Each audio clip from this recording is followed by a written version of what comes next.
ಸಮಸ್ಯೆಗಳಿದ್ದಾಗಲೇ ಅದನ್ನು ಎದುರಿಸಿ ನಿಂತ್ರೇನೆ ಅಲ್ವಾ ಹೀರೋಯಿಸಮ್ ಏನು ಅಂತ ಗೊತ್ತಾಗೋದು. ಖಂಡಿತ. ಯಶ್ ಅವ್ರು ಪ್ರಾರಂಭದ ದಿನದಲ್ಲಿ ಬಂದಾಗ ಅಯ್ಯ ಟಿ ವಿ ಸೀರಿಯಲ್ ಆರ್ಟಿಸ್ಟ್ ಹಂಗೆ ಇದ್ರು. ಇವತ್ತೇ ಅವರು ಪ್ಯಾನ್ ಇಂಡಿಯಾ ಆರ್ಟಿಸ್ಟ್ ಆಗಲಿಲ್ವಾ?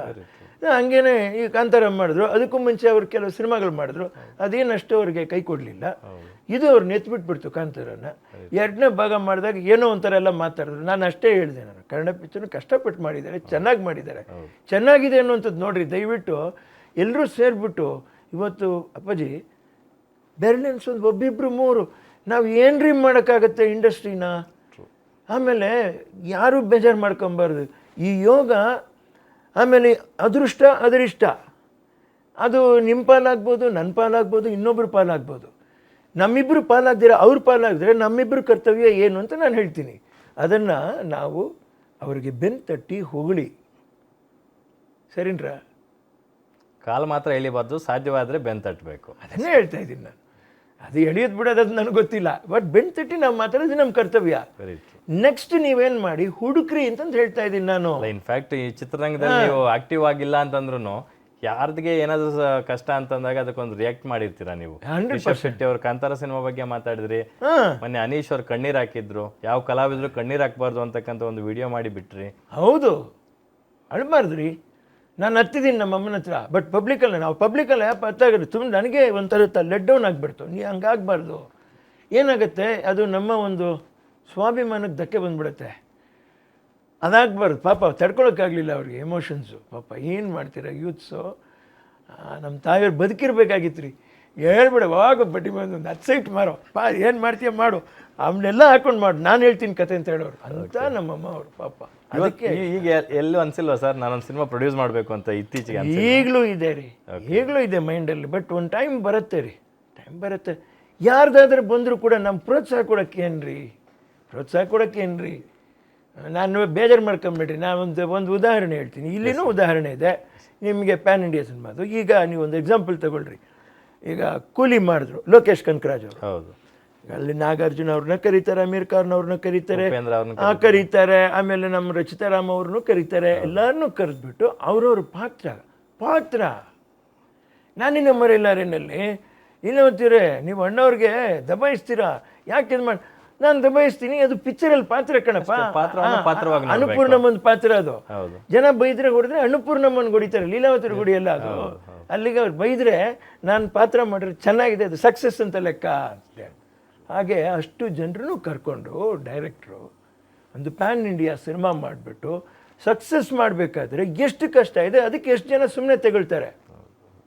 ಅದಲ್ಲ, ಆ ಯಪ್ಪ ಮಾಡಿ ಕಷ್ಟಪಟ್ಟು ಮಾಡಿರೋದನ್ನು ನಾವು ಹೊಗಳ್ಬೇಕು, ರಿಸೀವ್ ಮಾಡ್ಕೋಬೇಕು. ಯಾವುದೇ ಭಾಷೆ ಇರಲಿ ರೀ, ನಮ್ಮ ಭಾಷೆನ ಆವಾಗಲೂ ಇಂಪ್ರೂವ್ ಆಗುತ್ತೆ. ನಾವು ಫ್ಯೂಸ್ ಆಗಬೇಕು ಅವ್ರ ಜೊತೆಯಲ್ಲಿ. ಬರೀ ನಾವು ಒಬ್ಬರು ಹೋಗಿ ಫ್ಯೂಸ್ ಆಗೋದಲ್ಲ, ಎಲ್ಲರೂ ಕರ್ಕೊಂಡು ಹೋಗಿ ಫ್ಯೂಸ್ ಆಗಬೇಕು. ಫ್ಯೂಸ್ ಆಗಿಬಿಟ್ಟು ನಾವು ಯೂಸ್ ಆಗಿಬಿಡಬಾರ್ದು. ನಮ್ಮ ತನನ ನಾವು ಉಳಿಸ್ಕೋಬೇಕು, ನಮ್ಮ ನಾಡು ನಮ್ಮ ನುಡಿನ ನಾವು ಇಟ್ಕೋಬೇಕು, ಬಿಡಬಾರ್ದು. ಅದು ನಮ್ಮ ತನದ ಜೊತೆಗೆ ಬೆರಿಬೇಕು. ಈಗ ಅಲ್ಲಿ ಹೋಗಿ ತಮಿಳ್ನಾಡು ಹಾಸ್ಪಿಟಲ್ ಕಟ್ಟಿಸ್ಕೊಡ್ತೀವಿ. ಅಯ್ಯ ರೊಂಬ ನನ್ರಿ ಅಯ್ಯ ಅಂತಂತಾರೆ. ಹಿಂಗೆ ಪಾರಂಗ ಅಮ್ಮ ಪುಳ್ಳೆ ಹೇಳಿ ಬ್ಯಾಂಗ್ಳೂರ್ನಿಂದ ಬಂದು ನಮಗೆ ಈ ಥರ ಮಾಡಿಕೊಟ್ಟು ಸಾಕು. ಡಾಕ್ಟರ್ ಸಲಾಟ್ ಮಾಡಿದ್ರೆ ಸರ್ ಅಲ್ಲಿ? ಬರ್ತಿದ್ದಾರೆ, ಆಕ್ಟಿವ್ ಆಗಿದೆ. ಆಕ್ಟಿವ್ ಆಗಿದೆ. ಎಷ್ಟು ಬೆಡ್ ಇದೆ ಸರ್? ಅದು ಇದೆ ಸರ್, 7 ಬೆಡ್ ಇದೆ. 7 ಬೆಡ್. ನಾಗರಾಜ್ ಅವ್ರ ಬಗ್ಗೆ ಮಾತಾಡಿದ್ವಿ. ರಾಜೇಂದ್ರ ಅವ್ರ ಬಗ್ಗೆ ಮಾತಾಡೋದಾದ್ರೆ ಅವ್ರ ಒಂದು ಕಾಲದಲ್ಲಿ ನಾಯಕ ಸಿನಿಮಾದ ನಾಯಕ. ಹೌದು, ನಾಯಕ ಸಿನಿಮಾದ ನಿರ್ಮಾಪಕರು. ಕಾಲೇಜ್ ಇರೋದ್ರ ಒಂದು ಚಿಕ್ಕ ಪಾತ್ರನೂ ಮಾಡಿದ್ದಾರೆ ಅವರು. ಹೌದು, ಕಷ್ಟಪಟ್ಟರು ಪಾಪ ರೀ ಅವರು. ಪಾಪ ಸಿನಿಮಾ ಮಾಡಿ ಬಿಡುಗಡೆ ಮಾಡಬೇಕು ಆ ಟೈಮಲ್ಲಿ ಅಲ್ಲಿನೂ ತೊಂದರೆ ಆಯ್ತು ಅವ್ರಿಗೆ. ನರ್ತಕಿ ಥಿಯೇಟ್ರ್ನಲ್ಲಿ ಪಾಪ ಅವರಿಗೆ ಅವಕಾಶಗಳಾಗಲಿಲ್ಲ. ಆ 3ನೇ ದಿವಸಕ್ಕೆ ಇದು ಫಿಲ್ಮ್ ಫೆಸ್ಟಿವಲ್ ಏನೋ ಬಂದ್ಬಿಟ್ಟು ಅದನ್ನು ಒಂದು ಸ್ವಲ್ಪ ಇದು ಮಾಡಿ ನೋಡಿ. ಇವರೇ ನಾನು ಹೇಳ್ತಾ ಇದ್ದೀನಿ, ಯಾರೇ ಆಗಲಿ ಎತ್ತಾನೇ ಆಗಲಿ ಕಲಾವಿದರು ಸಬ್ ಹೈ ಸಮಾನ್, ಸಬ್ ಮೇ ಏಕ್ ಪ್ರಾಣ. ನಿಮ್ಮಲ್ಲೂ ಅದೇ ಪ್ರಾಣ, ನನ್ನಲ್ಲೂ ಅದೇ ಪ್ರಾಣ. ಕೋಪ ಗೀಪ ಎಲ್ಲ ಬರುತ್ತೆ, ಆದರೆ ಈ ಜೀವಕ್ಕೆ ತೊಂದರೆ ಆಗದಿರ ನಾನು ನಡ್ಕೊಳ್ಳುವಂಥದ್ದು ನಮ್ಮ ಅಪಾರ ದೊಡ್ಡ ಕರ್ತವ್ಯ. ಅದು ನಾವು ಅದನ್ನ ನೋಯಿಸಬಾರ್ದು ಯಾರನ್ನು ಅಂತ ನನ್ನ ಮನೋಭಾವನೆ. ನೋಡಿ, ಚಿಕ್ಕದಾಗೋಯ್ತು. ನಾನು ಹೇಳ್ತಾ ಇದ್ದೀನಿ, ಎಷ್ಟೇ ಇರ್ಬೋದು, ಏನೇ ಇರ್ಬೋದು, ಒಂದು ಪಾಯಿಂಟ್ ನಾವು ಬೇರೆ ಲ್ಯಾಂಗ್ವೇಜ್ನವರಿಂದ ನಾವು ನೋಡಿ ಕಲಿಬೇಕಾದ್ದು ಇದು ಒಂದೇ ಒಂದು. ನಾನು ಒಗ್ಗಟ್ಟು ಸಾಕು. ಸಿ ಇವೆಲ್ಲ ನೋಡಿದ್ದೀರ ಜೀವನದಲ್ಲಿ, ಒಗ್ಗಟ್ಟು ಕಲೀರಿ. ಸರ್ ನಾನು ಆ ಪಾಯಿಂಟಿಗೆ ಬರ್ತೀನಿ. ಮತ್ತೊಬ್ಬ ವ್ಯಕ್ತಿ ನಿಮ್ಮ ಸರ್ಕಲಲ್ಲಿ ಇರ್ತಕ್ಕಂಥ ಮತ್ತೊಬ್ಬ ವ್ಯಕ್ತಿ ಮುತ್ತು ಅಂತ, ನೀನಾಸಂ ಹುಡುಗ. ಅವನು ಸ್ವಲ್ಪ ಸಿನಿಮಾ ಹುಚ್ಚು ಜಾಸ್ತಿ ಅನ್ಸುತ್ತೆ. ನೀವು ಸಿನಿಮಾದಿಂದ ದೂರ ಇದ್ದೀರಾ, ಆದ್ರೂ ನಿಮ್ಮ ಜೊತೆ ಇದ್ದಾರೆ. ತುಂಬಾ ವಿಧೇಯಕವಾಗಿರ್ತಾನೆ. ಹೌದೌದು. ಅವನಿಗೇನು ಅಂದರೆ, ನಾನು ಈ ಚಿಕ್ಕ ಹುಡುಗನಿಂದ ಪ್ರೀತಿ ನನ್ಕಂಡ್ರೆ ಸೈಕಲ್ ತುಳ್ಕೊಂಡು ಓಡ್ ಬಂದ್ಬಿಟ್ಟು ಮುತ್ಕೊಟ್ಬಿಡೋನು ನನಗೆ. ನಾನು ಇವ್ನು ಮುತ್ಕೊಡೋದು ತಪ್ಪಿಸ್ಕೊಂಡ್ಬಿಡ್ಬೇಕು, ಗಾಡಿ ಸ್ಪೀಡಾಗಿ ಓಡಿಸ್ಬಿಡವೆ. ಯಾಕೋ ಇಲ್ಲಣ್ಣ ಭಾರಿ ಇಷ್ಟ ಕಣ ನಿಮ್ ಕಂಡ್ರೆ ಅಂತ ಹೇಳೋನು. ಅಯ್ಯೋ ಎಷ್ಟೋ ಸರಿ ಒಳಗೆ ಬಿಡಿಸ್ಕೊತಾ ಇಲ್ಲ. ಆಮೇಲೆ ಹೆಂಗೆ ಬಂದು ಸೇರ್ಕೊಂಡೇ ಬಿಟ್ಟ ಜೊತೇಲಿ.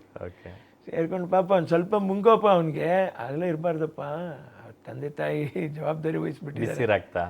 ಹಾಂ, ಇರಬಾರ್ದು. ಜಮೀನು ಇರುತ್ತೆ, ಆಸ್ತಿವಂತ ಸ್ಥಿತಿವಂತ, ನೀನು ಚೆನ್ನಾಗಿರ್ಬೇಕು ಜೀವನದಲ್ಲಿ.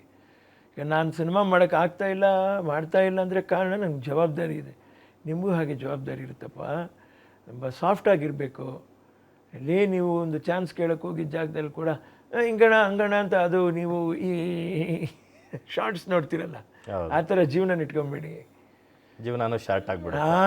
ಸುಮ್ಮನೆ ಅದಕ್ಕೆ ಅದು ಅಷ್ಟಕ್ಕೆ ಸೀಮಿತವಾಗಿರ್ಬೋದು, ಅದಕ್ಕಿಂತ ದಾಟಿ ಇದೆ ಜೀವನ. ಫಸ್ಟ್ ಎಲ್ಲರ ಹತ್ರನೂ ಮಾತಾಡೋದನ್ನು, ಪ್ರೀತಿಯಿಂದ ನಡ್ಕೊಳ್ಳೋದನ್ನು, ವೆರಿ ಟ್ರೂ. ನಮ್ಮನ್ನು ಕಂಡ್ರೆ ಇನ್ನೊಂದು ಸರಿ ಕರಿಬೇಕು ಅನ್ನುವಂಥದ್ದನ್ನು, ವೆರಿ ಟ್ರೂ, ಅದು ಬರಬೇಕು. ನೀವು ನಡ್ಕೊಳ್ಳೋ ರೀತಿ ಅದ ಇಂಪಾರ್ಟೆಂಟು. ಏನಿದೆ ಜೀವನದಲ್ಲಿ ಅಪ್ಪ. ಅವನು ಭವಿಷ್ಯದಲ್ಲಿ ಒಬ್ಬ ಒಳ್ಳೆ ಕಲಾವಿದನಾಗಿ ಬೆಳಿಬೇಕು ಅಂತ ಮಹದಾಶಯ ಇಟ್ಕೊಂಡಿದ್ದಾನೆ.